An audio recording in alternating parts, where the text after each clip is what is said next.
Le hemos estado informando sobre el caso del niño Dylan, que fue robado en el mercado de San Cristóbal de las Casas, en Chiapas, al parecer por una adolescente, una jovencita. Su madre ha acudido hasta Palacio Nacional con el presidente Andrés Manuel López Obrador, pidiendo que lo localicen, quiere hablar con él. Y para hablar de esto, saludo a Juan Martín Pérez, director ejecutivo de la Red por los Derechos de la Infancia en México. Muy buenos días y muchas gracias por atendernos esta llamada. Muy buenos días, gracias por esta oportunidad. Es impactante el caso que acabamos de descubrir todos, de una casa con 23 menores, que eran los que se encontraban ahí en ese momento, 23 menores que son utilizados para vender artesanías, para explotarlos, vaya. Sí, no sabemos todavía mucho de este operativo que realizó la Fiscalía. Es importante que pueda coordinarse con las autoridades federales para identificar si estos niños y niñas presuntamente víctimas de trata tenían ya algún reporte de desaparición o secuestro. Por el momento no tenemos más detalle. Este operativo se da en el contexto de la búsqueda de Dylan, un niño indígena de 2 años, 8 meses, que desde el 30 de junio está desaparecido y lamentablemente hasta el momento no se ha logrado encontrar. Y esto obviamente es muy peligroso porque cada día que transcurre su vida y su integridad está en riesgo. El informe de infancia y adolescencia en México del año 2009 nos da cifras alarmantes. Por ejemplo, se hablaba de 35 mil menores que son reclutados de manera forzada por el crimen. Sí, lamentablemente enfrentamos una grave crisis de derechos humanos que tiene varias expresiones, entre ellas la desaparición. El pasado 13 de abril se presentaron los últimos datos de personas desaparecidas y tenemos 12,657 niños y niñas hasta esa fecha reportados como desaparecidos en 2 rangos de edad, mujeres adolescentes y niños y niñas pequeños sobre todo. Y tenemos lamentablemente un incremento de reclutamiento de niños y niñas, particularmente adolescentes, por parte de grupos criminales. Y lamentablemente todo esto ocurre pues en total impunidad porque el Estado mexicano no ha cumplido con los acuerdos internacionales ni con las leyes locales. Todos estos casos quedan sin investigación y lamentablemente, como en el caso de Dylan, tenemos que recurrir a llamar la atención para que se pueda realizar una búsqueda articulada en el país. ¿Qué es lo que falta? ¿Qué es lo que se necesita aquí en México para darle seguimiento? Ese mismo mes, el mes que usted menciona, abril, 30 de abril, se reconoció la existencia del reclutamiento forzado y hubo un compromiso de desarrollar un programa de atención especial para este tipo de casos en México. Efectivamente, el 30 de abril de 2019 se asumió ese compromiso en el Sistema Nacional de Protección Integral, que lamentablemente no ha sido cumplido pese a nuestras insistencias o exigencias. Lo que hace falta es que niños y niñas sean importantes para este país. Lamentamos muchísimo que la señora Juanita, que está aquí buscando a su hijo, no fuera recibida por el presidente, ningún funcionario o ningún otro funcionario de alto nivel.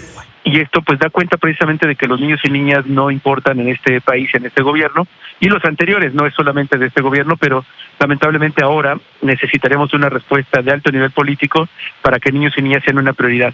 Recordemos que esta administración marcó su éxito en 25 proyectos prioritarios, ninguno de ellos incorpora niños, niñas y adolescentes, y hemos insistido que se cree un proyecto prioritario número 26 para que niños y niñas realmente importen, se informen en las reuniones, en las mañaneras y en los gabinetes de seguridad, porque esto ahora mismo no está sucediendo. Y hay una alerta Amber en cuanto al caso de Dylan, tanto en México como en Guatemala, ya se llama alerta Alba Kenneth. ¿Se le está dando el seguimiento adecuado a este tipo de casos? ¿Es suficiente con una alerta de este tipo? No, claramente hay que tener claro que la alerta Amber es un pedido de ayuda público. Eso no significa que se esté buscando. Nuestro país carece de un protocolo de búsqueda específico para niños, niñas y adolescentes, lo que lleva a que cada fiscalía o comisión estatal de búsqueda lo haga con su propia imaginación o posibilidades.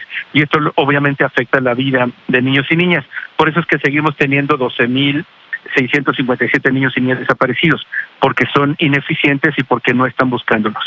Ahora, no nada más es un problema como vimos en este momento en Chiapas. En el año pasado, en este informe de infancia y adolescencia en México, se hablaba de que el problema era peor, por ejemplo, en el Estado de México, superando a otras entidades como Chihuahua.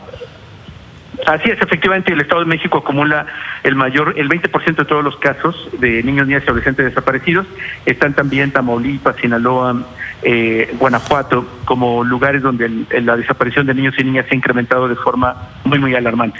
¿Y qué es lo que pasa, Juan Martín Pérez? ¿Cómo es posible que en una casa donde están 23 niños de todas las edades, desde pequeñitos hasta 15 años, los vecinos, la gente que trabaja por ese lugar, no se dé cuenta de tal vez los sonidos o que entran y salen? ¿Qué es lo que pasa en México? ¿Cómo es que se da esto? Mira, yo creo que hay varios factores. Uno de ellos muy evidente cruza con la impunidad de estos crímenes.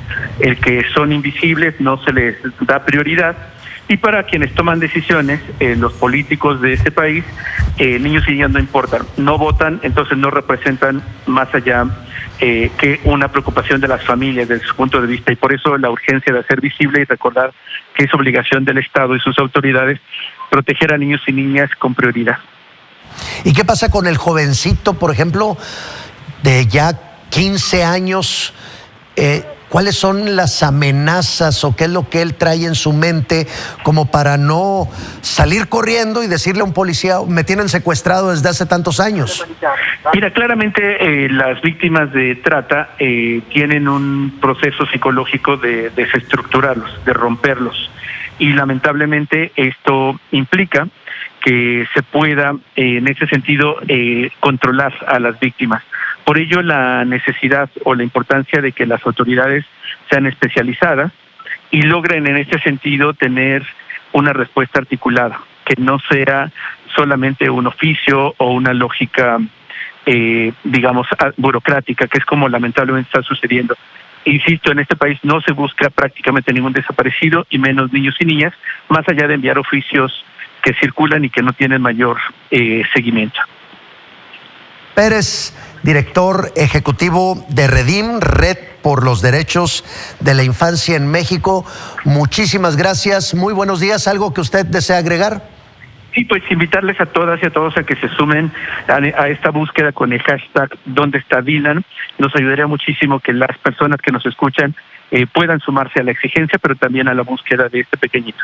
Gracias y buenos días. Buenos días, gracias.